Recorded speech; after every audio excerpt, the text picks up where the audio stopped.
she's got the part. And there was one actress who came up and told told Wes Craven, you're gonna regret this. But he didn't. He didn't. And that's how I got the role of Ruby. Yeah. Awesome. And there's a lot of balls in Hollywood. I don't know if you like it or not, No, but mine's just a typical audition, for the remake. You get some sides, because Pluto didn't have a lot of dialogue. I read for Lizard's role, and then I walked in, read, and then they said, you're going to be doing Pluto. I said, that's fine, and so I scared the shit out of him. And that's how I got the role, actually. So it's pretty. And you're making him scary? Yeah, Yeah. quite. In a good way, not a fearful way, a character way. But they did. After I got the role, like I told this to Michael yesterday, is that the moment I got the role, the director called me and says, "Have you watched the original?" I said, "No." He goes, "Don't. I need you to come in because you're the best bad guy in Hollywood, and I need you to bring what you bring." And that's what this character. So I did. That's how it happened. Did you realize at the time how intense and groundbreaking this film would be? Well, that was for the first one. No, I didn't think it was gonna go very far, to be quite honest. I figured it might hit the drive-ins, I didn't think it'd be a cult classic. And while we were in production, we were outside the studio zone in Los Angeles, because if you go beyond that point, you can limit your budget and spend less money. So we actually went out near Victorville, beyond the studio zone, and just went out, this is a good spot, and started rolling film. So I didn't think it would do much, but when you wrap at the end of your 10-hour days, whatever our days were, and they would sign you out, and then however long it took you to drive to your home, then you were off the clock, so you got what is called travel time, and there is a formula for you to get paid for your mileage. Okay, well, the guy who played Papa Jupiter, he was going to be on the poster. He was going to be the main guy.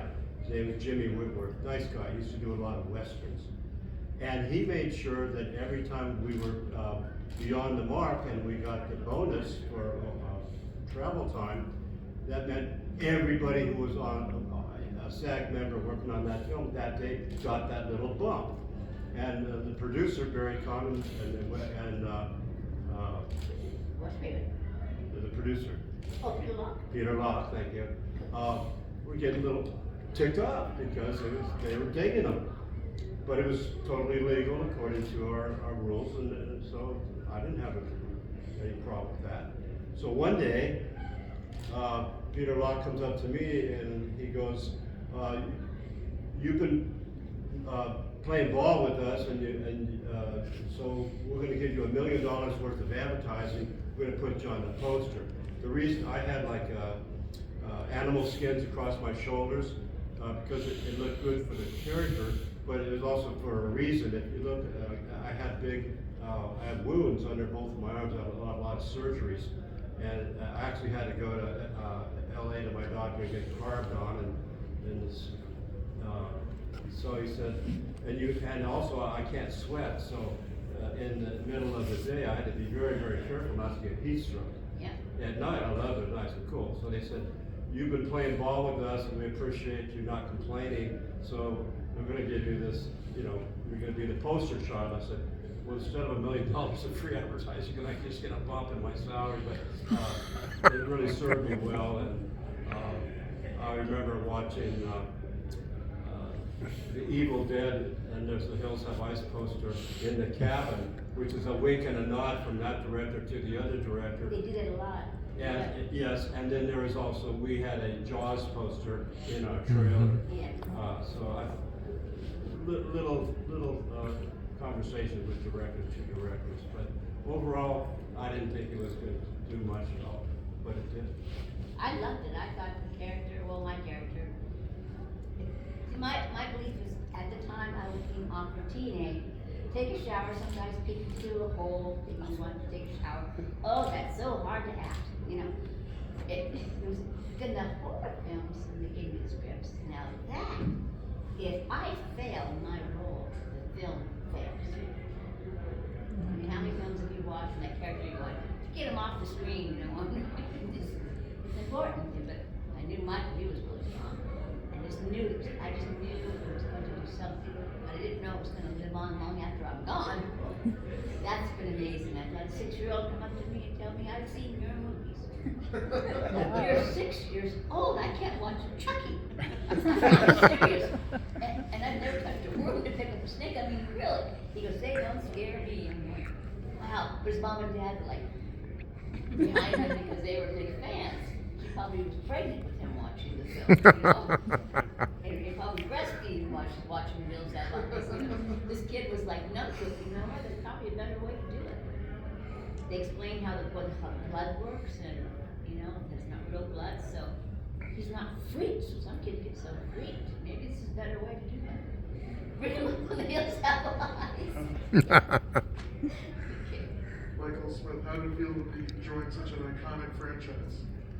It was great. I mean, it's funny, after I did The Hills of Eyes and it came out, you know, you get these reviews and people would say, well, you'll never be Michael Berryman. I'm like, I'm not trying to be, you know. He's a lot better looking than me. So, but, you know, yeah, it was an honor, definitely for sure. I mean, it wasn't for Michael and his performance and just everybody, myself, everyone has done a great job. I mean, we wouldn't have done this, you know, the remake of that. So I was insulted at first. How dare you remake one movie? You know, and then I said, wait a minute, that's a good idea. We got the name back out there, 2026. yeah. Oh, 2006. And then they took us to the red carpet opening, and took all the fans came up and said, we love you guys better. You know, because it's totally different. It really went off the rails. I'm sorry. In the remake, it got a little out there for me, so it's hard. What opened up exactly like our film. His grandpa, the gas station, the whole business. And I went, wow, they're really doing a remake as a remake. And then it went a little off the rails, but you have fans of your own that come up and talk about it. Yep. I'm talking about it. But they not because I like it. There's no for they said there are no new stories. So they always have to do something that's already been done. And that's a true old story. That's what Jim. There are no new stories. Maybe they didn't want to tell it. How do you prepare mentally for such an intense role? Do you draw inspiration from anything in real life, or do you just make it up? Good question. I used to live out in the desert area where we filmed, and my brothers and I would take our four-wheel drive trucks and our dogs and our guns, and we would drive for maybe 40, 50, 60 miles and just camp out, shoot things, target practice, and just enjoy the peace and quiet. So I was familiar with the area. So what I liked about it was it's remote, it's desolate, and whatever happens is based upon your ability to make good decisions. So when I realized we were going to be a cannibal family living in a remote area, that meant that everything that we could acquire was critically important. And for instance, when Pluto goes to steal some of the items in the trailer, I made it a point to where I took all of the bullets, the hatchet, things that we would use. And then when I opened the refrigerator door, I purposely placed the 2 soda cans in the door, and I make a reference. I look at it, and as Pluto, he wouldn't want that crap. So that was a reference to modern living versus antiquity. That's how I approached it. So it's basically survival at the most raw level. So did study some survival camping when I was in college. I was in ROTC. I was an Eagle Scout. I did survival training in Catalina Island, things like that. So I'll hang out with you during disaster. absolutely, absolutely. So that's I basically played it for real, and then Oh, the German Shepherd, the Beast. That was the bionic dog. He was up in his ears, and at night when we were setting the cameras up, I knew the Mogasesso and the animal trainers because I lived in a wolf sanctuary not too far from there. I knew them very well, so we would keep him blanketed and warm, and we used my German Shepherd, Mishka, to do the blocking, and she got a kick out of that, you know. Just a real quick aside, it was very dangerous what we were doing. yeah. When the mother got shot, she fell back and her squib went off and the ace bandage lifted in and blew her nipple off. She had a Ouch. of course.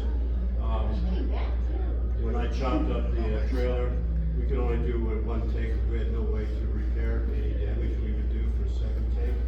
That was interesting. And the snake was a very deadly Mojave green. And they did not get it from an animal trainer. They went to a local bar in Lucerne Valley, which is, by the way, where Jim Jones lived before he went to Guyana. Half of the population is people you could trust. The other half of the population in that area are basically crackheads and dangerous people. So they went to a local bar and said, "We're doing a movie up the road in the middle of nowhere. We need a rattlesnake." And the guy says, I do. "I have a pet rattlesnake." So that's the level we were dealing with, And they came to me. and then yes, and then I'll turn it over to you. Yeah. I said, well, Janus, I got the part. It has a snake scene when you pick up a snake. I've never touched a worm, so I think the answer's no. Don't worry about it, because one of the girls on the set grew up around snakes, and take the bracelet, put it on her, do an insert shot, she'll pick the snake up, no problem. So by that time, I was in character. I became Ruby. I was Ruby, like I said, no matter, didn't get out of character. And Peter Locke comes up. Now Peter Locke is real skinny, New York. Okay, he has got white socks on. That's the guy with his canvas and Bermuda shorts and a big brim director's hat. And he goes, Janus, will you pick up the snake? I said, Peter, you do it, and I'll do it. He goes, I did it. And I went, oh, really, Peter? Yeah. So they take the rattlesnake, and the guy comes up to me, who I thought was a professional handler. No, the crackhead. I know. And he had his shirt was like pulled, you know, his belly was sticking out, and he was saliving, and he's lost control of his motor functions because of being bit so many times. I'm going, oh, you know, I'm gonna pick the snake out. And you come up from behind, and you take the thumb, right back the neck, wrap your hands around the neck like that, and that's how you do it. Got it? Okay. So the Janus, West Craven, puts the snake on the apple box with dirt on it. They found a stick nearby and went, okay, get mad, Janus is coming, you know. Oh no. Get angry, because Janus is coming. So it's going rattle, rattle, rattle. They said they melted. They sewed his mouth shut on either side, so his tongue could come out. And it should not be able to bite me, which no words I did not hear. It should not. It should not. It was over 100 degrees. The snake was quite awake. Yeah, and maybe if it broke those little stitches, you know, they said they melted, but it should not be able to bite me, but I didn't hear those words. So I'm crawling up on my knees, right up to camera, where West wants me, just about to get balls to do. Okay, and that guy goes, stop, she shouldn't do that. That's for professionals. And I looked at Wes and said, you just do that? And so the guy stopped the production. They found a stick on the ground that had a fork on it. So you see me fork the snake with the stick, and then I pick him up. But I did pick up this Mojave green, most deadliest rattlesnake in North America. You're like a cobra. One bite, you're dead, and I had put it on my brother's neck. That was the rubber stamp. Yeah, he told me about this when we were going on up on stage one time before we did a panel. I said, tell me again what you just told me. He said, I knew about snakes, So he just kept his fingers crossed that nothing would happen. Could've killed you. Could have killed me. But you know, it made me famous. I'm an icon because of it. So I'm glad I didn't know. It got loose one day during lunch. We were sitting in a ravine, and the guy, the caterer is down this ravine, and everybody's lined up. I see people jumping out of the way, jumping out of the way, jumping out of the way. And did you pick it up? Well, no, I was standing there with Yeah. with the guy, and I'm going, and this way. There's the camera. There's everyone, you know. And I go this way again, this way again. Turn back, and there's not a single soul. Not a single soul. And I said, well, what happened? He said the snake got loose and everybody went straight up the mountain. And just left. Oh well, and I was in the character, I didn't move. The snake was going wherever it wanted to go. Not knowing this guy was not professional. I had no idea. No, not professional. Thanks, Michael, for saving my life. You're welcome. How you almost died? So you're asking, how How did you How almost did you die? prepare? Yeah. Yeah, how did you mentally prepare? Did you draw inspiration from anything real? Yeah, so, Because you said you didn't watch the movie beforehand, right? So no, I didn't watch it before that. So I've had a pretty interesting background from being a paratrooper in the 2nd Airborne Division to playing college football, a little bit of professional football, then on the Cowboys to doing a lot of other crazy things I can't talk about. But the key that I, throughout my 30-year career as an actor, playing a lot of bad guys, is you don't play bad guys. So if you did, it's gonna come off fake. So what you do is how you play it like it's real, like it's a mission, like what you're doing is a good thing. Because it's about, if you think about the bad guys in the world, most of them don't think they're doing bad things. They're on a mission. Adolf Hitler, as bad as he was and all the things he did, it was about creating the Aryan, pure Aryan race, and whatever I'm gonna do, I'm gonna get rid of anybody else, make sure I have this. It's basically, right? So when you're playing a bad guy, and like Pluto, from my perspective, what I played him was that I'm here to protect the family, and I'm here to survive, and that's my mission. And I have these people. I don't care if they're a family; it doesn't matter. They're dead. They're dead to me, and I'm gonna get rid of them. And that's how you play it. And you do that, it comes off real. And so I use that along with my experience playing football. And when you put a helmet on, I'm gonna crush you from the other. If you're on the lineup across from me, you're dead. And that's how you play it. And that's how I played it. That's why I ran through walls. That's why I did everything. Like when the dog attacked me inside the house. There was 3 dogs they had to use. The first one was an older dog who didn't have strong enough jaws. There was another one that was a female that kept going after my balls for some reason. I don't know why. It's just a low female, I guess. And then the third one was more athletic. And so, but they put a pad on my arm, and that was a real dog jumping on my arm, right? I had to throw the dog around. So it's just playing as hard and as real as possible, and you're on a mission, and no one's going to stop you. That's how I believe it. Yeah. I see it like it's like a light. It's like a light switch. For me, that's the same approach. I've been attacked in real life, knives and guns, and it's a switch, and once it goes click, you don't feel any pain. It's just fun. Cold. It's exactly as you described. It's if you've never experienced it, but that's how it is, and you just have to. Until they say cut. And then you say, Yeah, you have to be in control. You have to know, yeah. So You that's have to the key. protect your fellow actors, correct. But as far as living the role, it's you live it. Like a melting man. Yeah. And Mrs. Booth didn't want me to know that. We played for real. And we were setting up a camera. And come home. And my boyfriend goes into the house, he doesn't come out. And I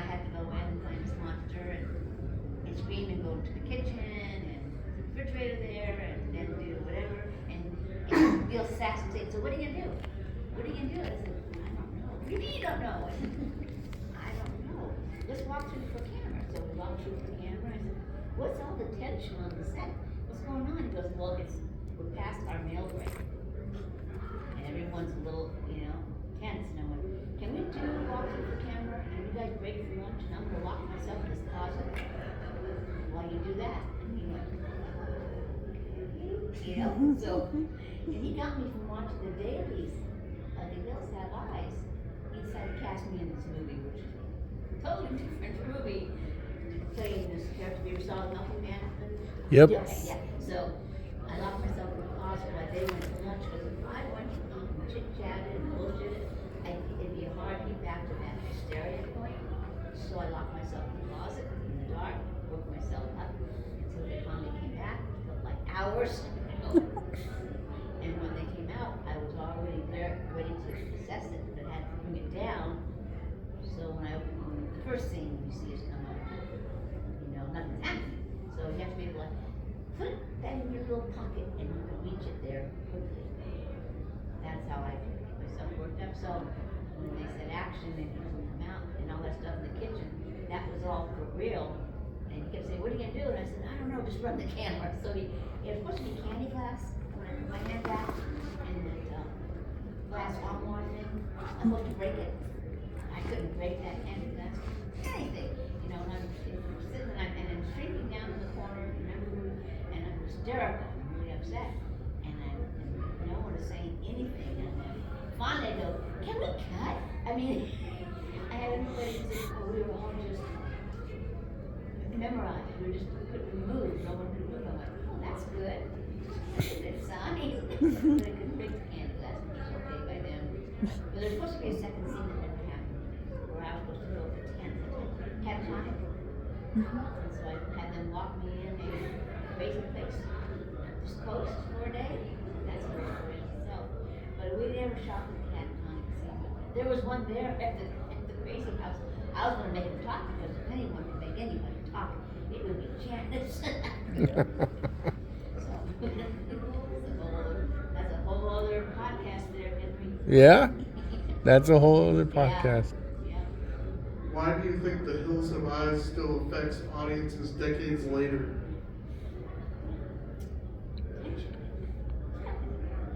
Well, I think it's because of the honesty and it's raw.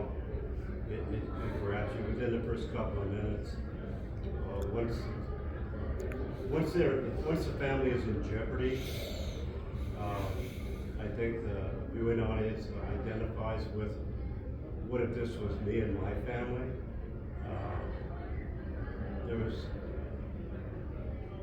It became trapped immediately. There was no easy way out. There was no one to call. I mean, we even made a point of when the father is on the radio and he's trying to call to base camp, and he explains that there must be something in the rocks that is stopping the signal.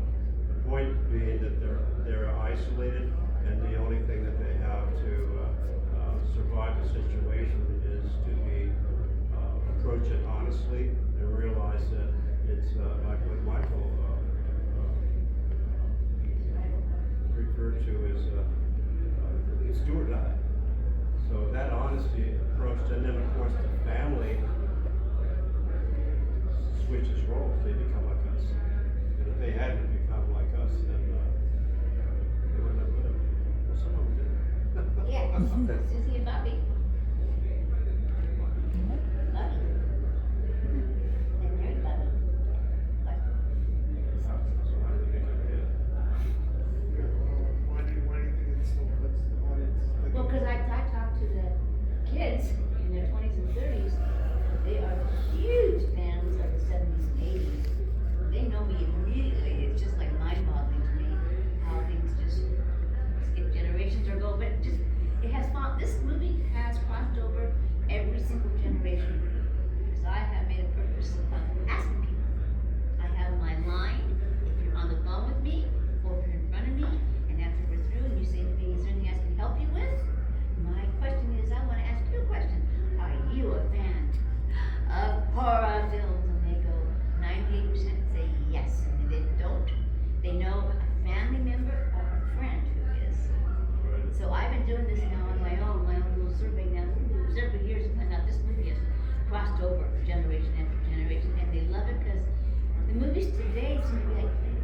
kill, slash, slash, slash, kill, kill, kill. There's no tension, there's no build-up. It's like another body, whoop, another body, whoop, another body. So they love the 70s and 80s, and I love them for loving the 70s and 80s. Well, I think they identified with each character individually. Like, Ruby was a heart, Candle Girl was well, a heart. yeah, you cry when your brother's. Yes. Your Mars is. Yeah, one of the writers says that the only one in the film that has any remorse was the kids that became like us didn't see any remorse in their happiness to kill Papa Jew. Yeah, that's like, and they should have had a little bit of remorse in there, but they didn't. Well, you cry when I mean, come on, she has to kill her brother with the snake. Yeah, Mercury, it just happened, it's a natural thing. It's just, I'm killing my brother, but he's bad, I'm killing my brother. I don't know, I just love that movie, I love that role, it was so challenging for me. Nothing could stop me from getting it, and nothing did. Why is it from our film? I've had a lot of people come up, over the years saying that it's, it's really super intense. Yeah, so I think that's probably part of the new generation of horror films are, I think, much more intense. I mean, it's not like the ones nowadays are like gore horror, that's really over the top. This one's pretty intense. The trailer scene in our film is like a lot of people can't handle that. It's pretty tough. So yeah, but I think the intensity. I think plus the actors that were in our film were a lot of A-list actors. Kathleen Kennedy. I think it's Kathleen. Yeah. Vanessa Shaw and Ted Levine. He's from Silence of the Lambs. I mean, just incredible actors. So it's just a privilege to work with these people. As a franchise, how do you feel about it being placed in horror history? Yeah, I was very grateful. why not? Absolutely grateful. It opened a lot of doors. I got a big kick out of it when I saw the poster in Evil Dead on the wall.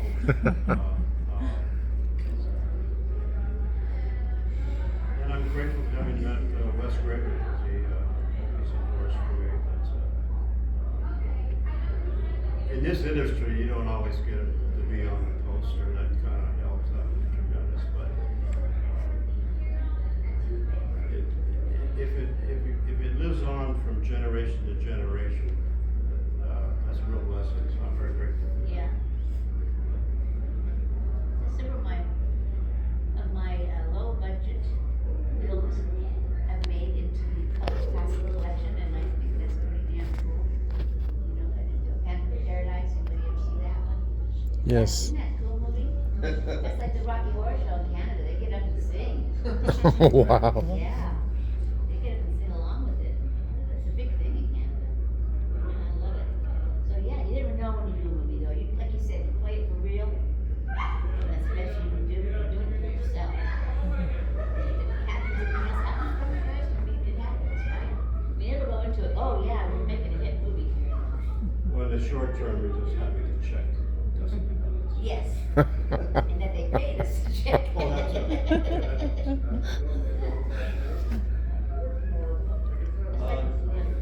I was gonna say, that's why I did a few films that were non-union, and that was a no-brainer. So I did another names, they still found me out. But I didn't get money, but I got, how do they know that was me? Well, that's you, Janice, Driving Massacre, they know that's you, lying on the door, okay. But I like Tiffany Jones, that's my name. What do you guys think? I think we're gonna get Yeah. the time on. Really simple, these poor people out here. The first person, Anything to say? who's the most they've sold. Anybody have any questions? Any questions? Their management. Yeah. So we're,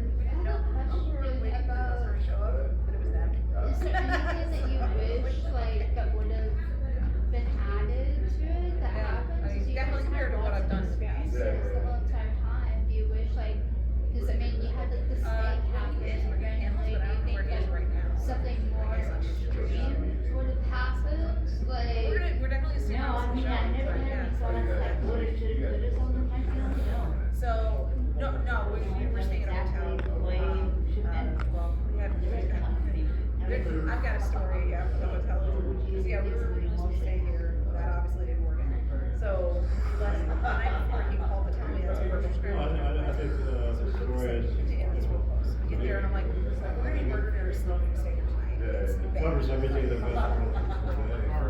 You know, So sorry.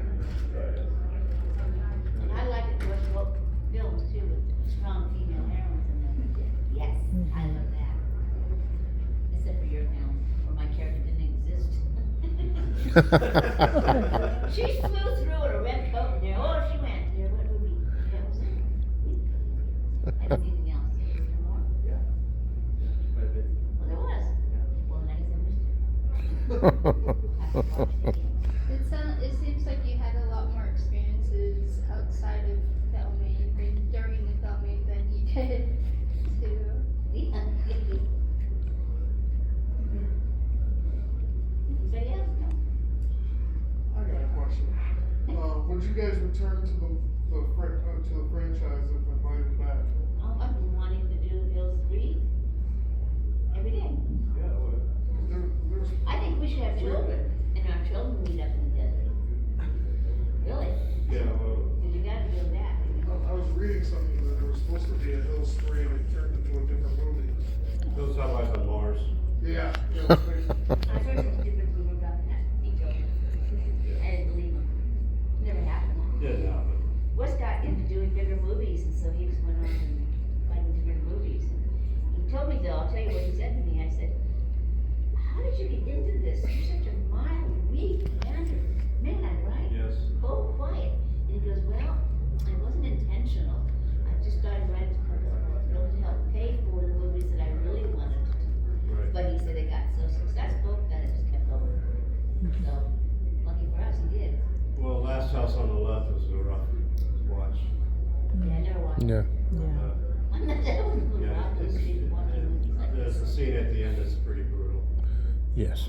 But that's the question that a lot of these films ask, which is how far will you misbehave and accept the consequences? A lot of people don't consider the consequences. We actually had a woman that was trying to get, Hills Have Eyes originally had an X rating. And there was a group of people that wanted legislation that if you did a film and people harmed or killed somebody in a certain manner, and there was a copycat crime, that we, the artist involved, and anybody involved in that film could be held liable. Oh my goodness. Of course, that didn't pass, but I used to tell people, look, I'm a Hiroshima and Nagasaki survivor. My father was a Marine brain surgeon neurologist. We went on a secret mission to Ground Zero. I've got pictures of vaporized shadows that used to be human beings in concrete walls. He came home radiated. I was born premature in 1948 with about a dozen and a half birth defects. I'm lucky to be alive. I'm grateful for every day. I've been blessed to continue on. But we grew up watching war on television. Okay. We were lied to in grammar school. Like in the movie Matinee, Joe Dante's wonderful piece. Don't tell me I can duck and cover under a desk and be safe. I would prefer the honest truth. So when we do some of the cautionary tales, these are cautionary tales that we convey to you, the viewer. And we try to be as honest as he explained, play it for real. Why? Because there's entertainment value, there's redemption, and there's also the brutal question of what defines you as a human being. What line will you not cross and why? And or will you even? And we live in very interesting times right now. AI, I think, is very, very dangerous. I'm in the last years of my life, I've got, I don't know, 6'10", I'm down about 10, getting up there, but the point is, what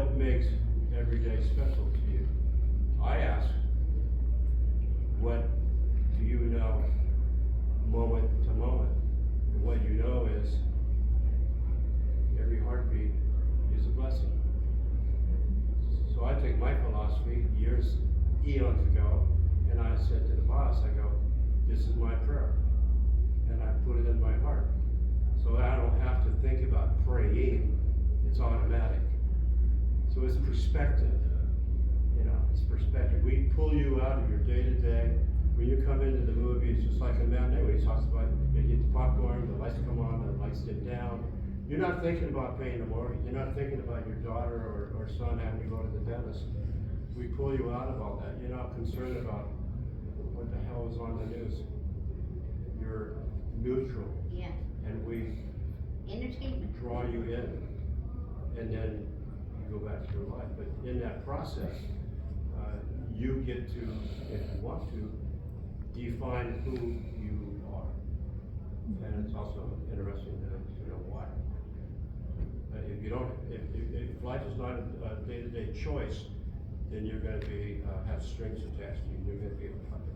Don't be a puppet. Well, I just love our fans, thank you all, because without you, there is no film. Thank you. Thank There you. is no TV, you guys are it. So Give a round of applause for our wonderful actors. And right, You're the winner. make a movie, put it in a, there's independent film festivals all over the country. Write a story, make a story, and Yeah. I wanna see it. Before you guys leave, can we get a group picture?